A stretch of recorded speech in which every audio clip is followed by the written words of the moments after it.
Hello students, हम Indian polity को study कर रहे थे और अपने प्रीवियस लेक्चर में हमने चैप्टर 13 को फेडरल सिस्टम कंप्लीट कर लिया था। अपने इस लेक्चर से हम पढ़ेंगे सेंटर स्टेट रिलेशंस, जो कि हमारा 14th चैप्टर है। स्टूडेंट, इस चैप्टर में हम सेंटर और स्टेट के बीच में जो रिलेशंस हैं उनको स्टडी करेंगे और बेसिकली जो सेंटर स्टेट रिलेशनशिप है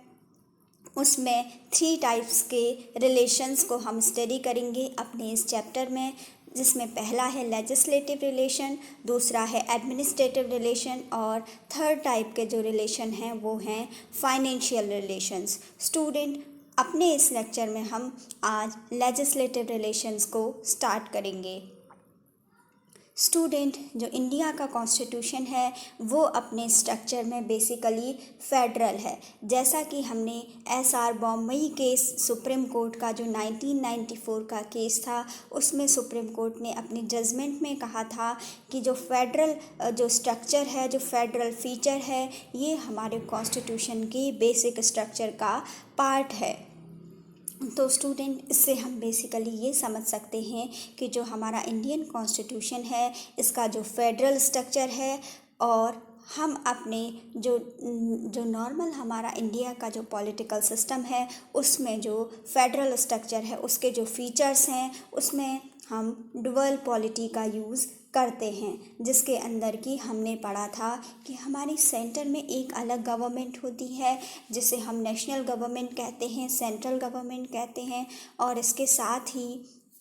स्टेट्स को चलाने के लिए अलग अलग स्टेट में स्टेट गवर्नमेंट होती है जिसे कि प्रोविंशियल गवर्नमेंट कहा जाता है या फिर उसको हम स्टेट गवर्नमेंट भी कहते हैं। और ये क्या है, अपने ये दोनों ही, चाहे नेशनल गवर्नमेंट हो चाहे वो स्टेट गवर्नमेंट हो, दोनों ही अपने रेस्पेक्टिव फील्ड में अपने फंक्शंस को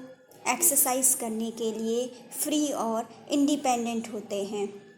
स्टूडेंट, ये जो हमारा फेडरल स्ट्रक्चर है हमारे कॉन्स्टिट्यूशन की, इसमें बताया गया है कि जो हमारे सेंटर हैं और जो हमारे स्टेट हैं, हमारा जो कंट्री का जो सेंटर है, जो केंद्र है, और जो हमारे स्टेट्स हैं उनके बीच में डिवीज़न ऑफ पावर्स किया गया है, पावर का सेपरेशन किया गया है। लेकिन स्टूडेंट,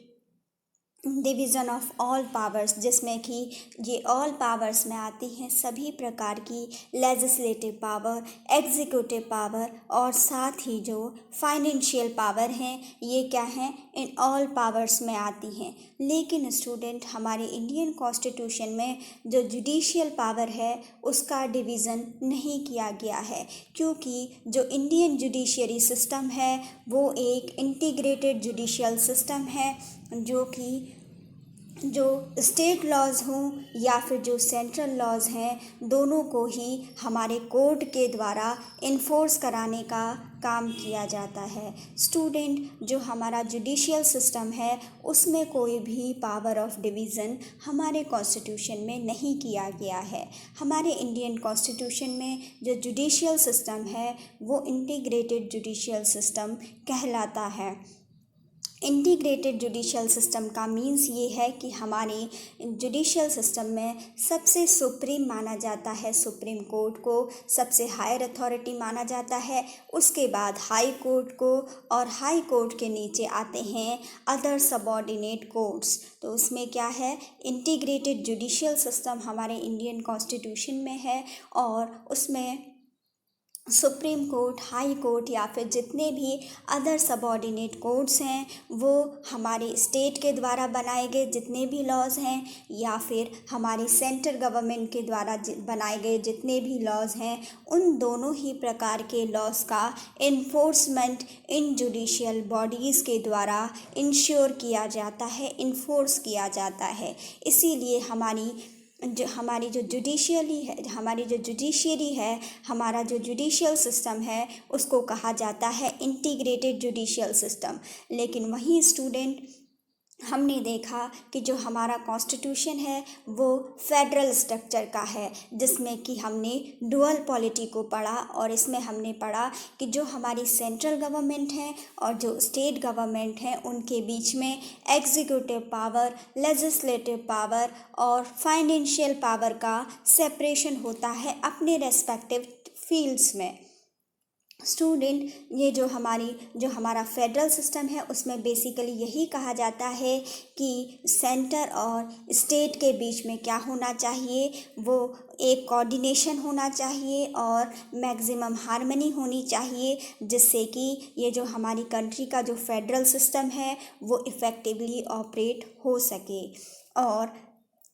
सेंटर और स्टेट दोनों ही अपने रेस्पेक्टिव फील्ड में सुप्रीम माने जाते हैं, सुपीरियर माने जाते हैं। अगर स्टेट गवर्नमेंट अपने रेस्पेक्टिव फील्ड में कोई भी लॉ बनाती है, कोई भी लेजिस्लेचर बनाती है, तो वो उसके लिए पूरी तरीके से इंडिपेंडेंट है, पूरी तरीके से रिस्पॉन्सिबल है। वहीं दूसरी तरफ देखा जाए तो जो सेंट्रल गवर्नमेंट है, अगर वो कोई भी अपने लॉज को बनाना चाहती है, लेजिस्लेशन को पास करना चाहती है, तो वो कर सकती है। इसके लिए क्या है, वो अपने फील्ड में इंडिपेंडेंट है। और स्टूडेंट, ये हमारे कॉन्स्टिट्यूशन के फेडरल फीचर को ही बताते हैं कि हमारे इंडियन कॉन्स्टिट्यूशन में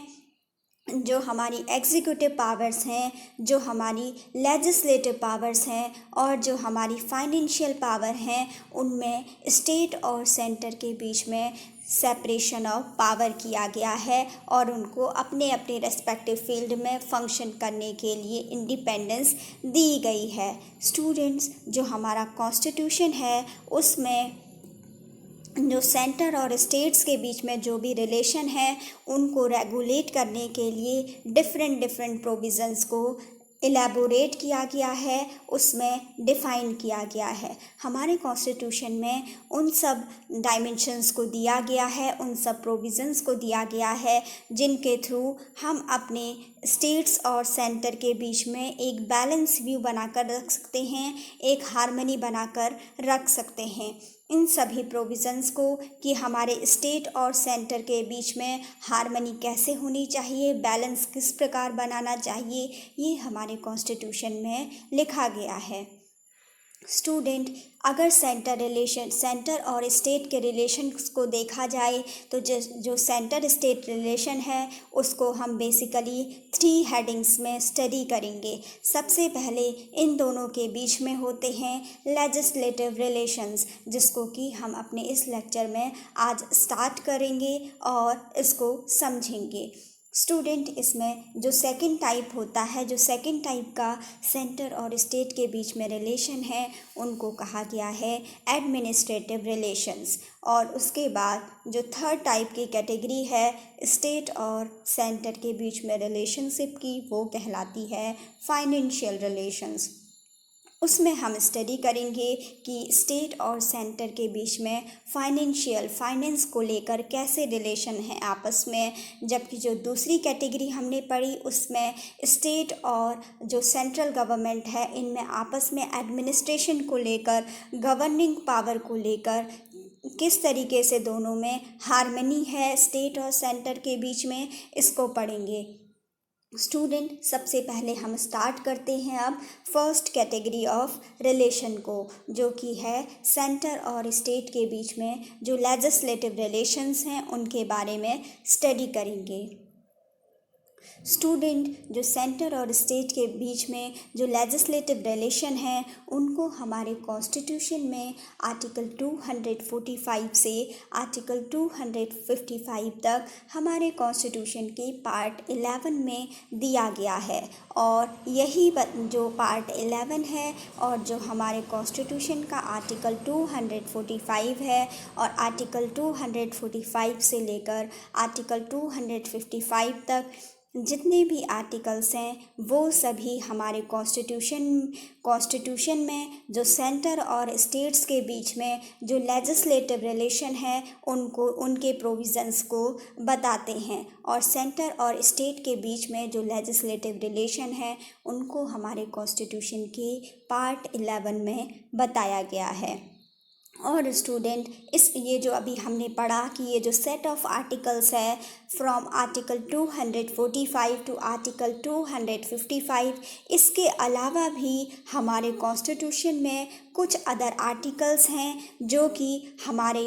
जो सेंटर है और जो हमारे स्टेट्स हैं उनके बीच में लेजिस्लेटिव रिलेशंस के प्रोविज़न्स को बताते हैं। स्टूडेंट जो इंडियन कॉन्स्टिट्यूशन है उसमें सेंटर और स्टेट के बीच में जो भी लेजिस्लेटिव पावर है उसको भी डिवाइड किया गया है, उसके डिस्ट्रीब्यूशन को भी बताया गया है। और उसमें कहा गया है कि जो सेंटर और स्टेट गवर्नमेंट हैं, जो सेंट्रल और स्टेट हैं, उनके बीच में उनकी टेरिटरी और उनके जो उनका सब्जेक्ट ऑफ लेजिस्लेशन है, उनके टेरिटोरियल एरिया और सब्जेक्ट ऑफ लेजिस्लेशन के बेसिस पर उनकी जो लेजिस्लेटिव पावर हैं उनको डिवाइड किया गया है, उनको सेपरेट किया गया है। स्टूडेंट इनका मीन्स यहाँ पर ये है कि अगर कोई भी स्टेट गवर्नमेंट है तो वो अपनी टेरिटरी में, अपनी एरिया में किसी भी लॉ को बना सकती है, किसी भी प्रोविज़न को बना सकती है। और स्टूडेंट अगर ऐसे ही हम सेंट्रल गवर्नमेंट की बात करें तो जो सेंट्रल की टेरिटरी है, सेंट्रल का जो एरिया है, उसमें वो अपने लेजिस्लेशन को, अपने लॉज को, अपने प्रोविज़न्स को किसी भी प्रकार का उसमें चेंज कर सकती है, उसको मॉडिफाई कर सकती है। और स्टूडेंट जैसे कि हम देखते हैं कि हमारे कॉन्स्टिट्यूशन के सेवन्थ शेड्यूल में जो 3 लिस्ट दी गई हैं, जिसमें कि पहली लिस्ट है हमारी यूनियन लिस्ट, दूसरी लिस्ट कहलाती है हमारी स्टेट लिस्ट और तीसरी लिस्ट कहलाती है हमारी कंकरेंट लिस्ट। तो स्टूडेंट ये तीनों जो लिस्ट हैं इसमें भी क्या है, जो ये स्टेट गवर्नमेंट हैं और जो सेंट्रल गवर्नमेंट हैं, इनके बीच में क्या किया गया है, इनके बीच में लेजिस्लेशन को, उनके सब्जेक्ट्स को डिवाइड किया गया है। इनके लिए अलग अलग सब्जेक्ट्स को स्पेसिफाई किया गया है, जिनमें कि लॉ और प्रोविज़न्स को स्टेट गवर्नमेंट या सेंट्रल गवर्नमेंट के द्वारा उनके रेस्पेक्टिव फील्ड्स में, रेस्पेक्टिव लिस्ट ऑफ सब्जेक्ट में बनाया जा सकता है। इसी को लिए यहाँ कहा गया है कि उनके लिए क्या है, अलग से सब्जेक्ट ऑफ लेजिस्लेशन को डिवाइड किया गया है और टेरिटरी के बेसिस पर भी जो स्टेट्स हैं और जो सेंटर हैं उनकी लेजिस्लेटिव पावर को डिस्ट्रीब्यूट किया गया है, उन दोनों में सेपरेटली इक्वली डिवाइड किया गया है, ऐसा कहा गया है इंडियन कॉन्स्टिट्यूशन के थ्रू। स्टूडेंट जो हमारे लेजिस्लेटिव रिलेशन हैं सेंटर और स्टेट के बीच में, वो बेसिकली 4 टाइप्स के होते हैं, 4 कैटेगरी के होते हैं, जिसमें से जो पहली कैटेगरी है सेंटर स्टेट लेजिस्लेटिव रिलेशंस में, उसमें है territorial extent of central and state legislation. इसमें बताया गया है कि जो स्टेट लेजिस्लेशन है उसका क्या होना चाहिए, उसका टेरिटोरियल एक्सटेंट होना चाहिए और साथ ही जो सेंट्रल गवर्नमेंट है उसका भी जो अपना टेरिटोरियल एक्सटेंट है उससे रिलेटेड अगर कोई भी मैटर है तो वो भी सेंटर स्टेट लेजिस्लेटिव रिलेशंस के अंडर ही आते हैं। स्टूडेंट इसमें जो सेंटर स्टेट लेजिस्लेटिव रिलेशन है इसमें दूसरी कैटेगरी है डिस्ट्रीब्यूशन ऑफ लेजिस्लेटिव सब्जेक्ट्स। जैसा कि स्टूडेंट मैंने अभी आपको बताया कि जो हमारे कॉन्स्टिट्यूशन में जो 7th शेड्यूल है वहाँ पर क्या है, जो 7th शेड्यूल है उसमें क्या है, जो लिस्ट दी गई हैं, अलग अलग सब्जेक्ट दिए गए हैं, 3 लिस्ट बनाई गई हैं, जिसमें कि यूनियन लिस्ट है, स्टेट लिस्ट है और कंकरेंट लिस्ट है। उनके लिए क्या है, उनमें स्टेट गवर्नमेंट और सेंट्रल गवर्नमेंट को अलग अलग सब्जेक्ट के अकॉर्डिंग उनको डिवाइड किया गया है। स्टूडेंट उसके बाद जो नेक्स्ट सेट ऑफ जो सेट ऑफ रिलेशंस है, जो कैटेगरी है जो कि सेंट्रल स्टेट लेजिस्लेटिव रिलेशंस को बताता है, उसमें आता है parliamentary legislation in the state field. उसके बाद नेक्स्ट कैटेगरी है सेंटर स्टेट लेजिस्लेटिव रिलेशन की, centres control over state legislation, कि सेंटर का जब क्या होता है, स्टेट लेजिस्लेशन के ऊपर जब कंट्रोल होता है तो उस चीज़ को भी जो ये सेंटर स्टेट लेजिस्लेटिव रिलेशन है इसके अंदर ही स्टडी किया जाएगा। स्टूडेंट, इसमें हमने पढ़ा कि जो बेसिकली जो सेंटर स्टेट लेजिस्लेटिव रिलेशंस हैं उनके हम 4 एस्पेक्ट्स को स्टडी करते हैं, जिसमें पहला एस्पेक्ट हमने बताया कि जो सेंटर या स्टेट लेजिस्लेशन की टेरिटोरियल एक्सटेंट से रिलेटेड हो, यानी जिसमें जो एरिया वाइज यानी स्टेट का एरिया हो या फिर यूनियन टेरिटरी का एरिया हो या फिर किसी भी जो हमारी सेंट्रल गवर्नमेंट है उसका जो टेरिटोरियल एक्सटेंट है उसके बारे में अगर कोई भी रिलेशंस हैं सेंटर और स्टेट के बीच में तो उसको पढ़ा जाएगा सेंट्रल स्टेट लेजिस्लेटिव रिलेशंस के अंदर। और स्टूडेंट, साथ ही जो अभी मैंने आपको बताया कि जो 7th शेड्यूल में जो सब्जेक्ट्स का डिस्ट्रीब्यूशन जो 3 लिस्ट में किया गया है, जो कि यूनियन लिस्ट है, स्टेट लिस्ट है और कंकरेंट लिस्ट है, उसमें जो डिस्ट्रीब्यूशन ऑफ लेजिस्लेटिव सब्जेक्ट है सेंटर और स्टेट के बीच में, ये भी सेंटर स्टेट लेजिस्लेटिव रिलेशन के अंडर इसको हम स्टडी करते हैं। और स्टूडेंट, इसमें जो 3rd एस्पेक्ट है सेंटर स्टेट लेजिस्लेटिव रिलेशन का, उसमें कहा गया है कि parliamentary legislation in the state field. कई बार ऐसा होता है कि जो हमारी पार्लियामेंट है वो स्टेट फील्ड के सब्जेक्ट में, स्टेट के कुछ सब्जेक्ट्स में भी, स्टेट लिस्ट में भी कुछ मॉडिफिकेशंस कर सकती है, उसमें भी कुछ लेजिस्लेशन कर सकती है। तो इसी चीज़ को दिखाया गया है कि पार्लियामेंट जो है स्टेट फील्ड में भी लेजिस्लेशन को एप्लीकेबल बना सकती है। और स्टूडेंट, इसके बाद 4th एस्पेक्ट है सेंट्रल स्टेट लेजिस्लेटिव रिलेशन का, कि centres control over the state legislation. State legislation के ऊपर